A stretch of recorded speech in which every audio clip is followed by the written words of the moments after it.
Dieu a fait alliance avec Abraham et ses descendants, non pas pour une période limitée, mais pour l'éternité, perpétuellement, et sans aucune condition. Citant Romains 11, 25, précise très clairement, car les dons et l'appel de Dieu sont sans repentance. C'est extraordinaire. Alors ici, l'auteur reconnaît que le tronc, c'est Abraham. Il est vrai que Dieu a fait une alliance avec Abraham et que cette alliance est éternelle. Nous sommes tout à fait d'accord, bien entendu.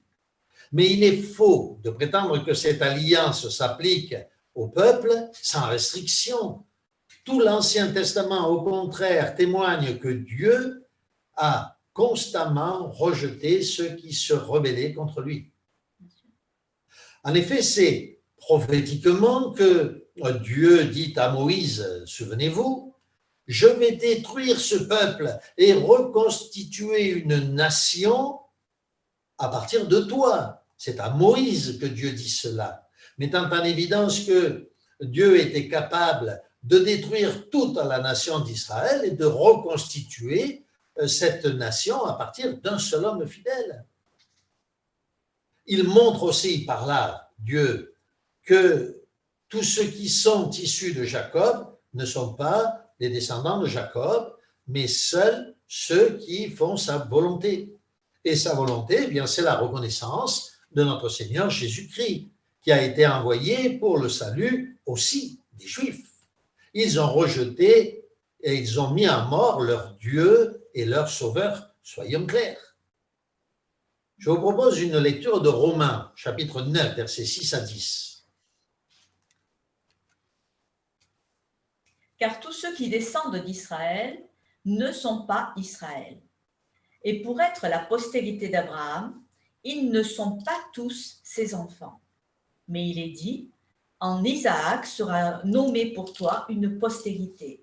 C'est-à-dire que ce ne sont pas les enfants de la chair qui sont enfants de Dieu, mais que ce sont les enfants de la promesse qui sont regardés comme la postérité. Merci beaucoup. Eh bien, nous allons lire donc maintenant peut-être Romains 9. Et de plus, il en fut ainsi de Rebecca, qui conçut du seul Isaac notre père, car que quoique les enfants ne fussent pas encore nés et qu'ils n'eussent fait ni bien ni mal, afin que le dessein d'élection de Dieu subsistât, sans dépendre des œuvres, et par la seule volonté de celui qui appelle, il fut dit à Rebecca, l'aîné sera assujetti au plus jeune, selon qu'il est écrit, j'ai aimé Jacob et j'ai haï Ésaü. Sous-entendu, j'ai aimé les chrétiens et j'ai haï Israël, le déicide. Et encore, comme nous l'avons lu dans le chapitre précédent, ce ne sont pas les enfants de la chair qui sont les enfants de Dieu ou les enfants d'Abraham. Les choses sont claires. Encore une affirmation donnée par ce judaïsant.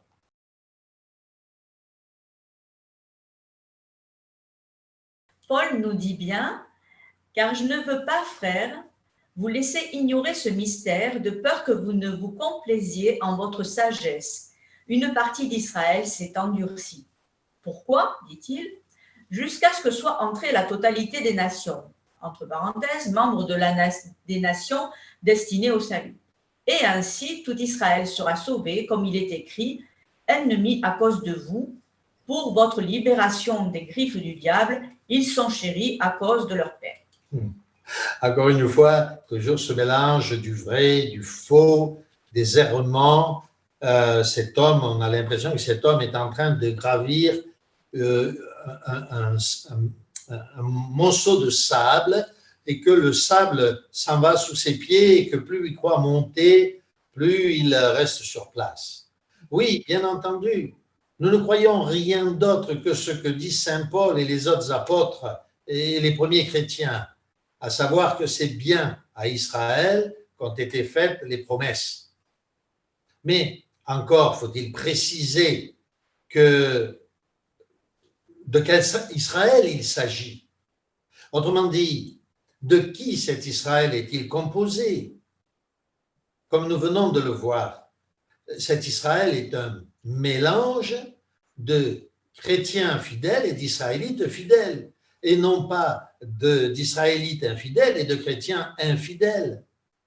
L'apôtre Paul affirme, ce ne sont pas, nous l'avons lu précédemment, ce ne sont pas tous ceux qui sont issus d'Israël qui sont ses enfants.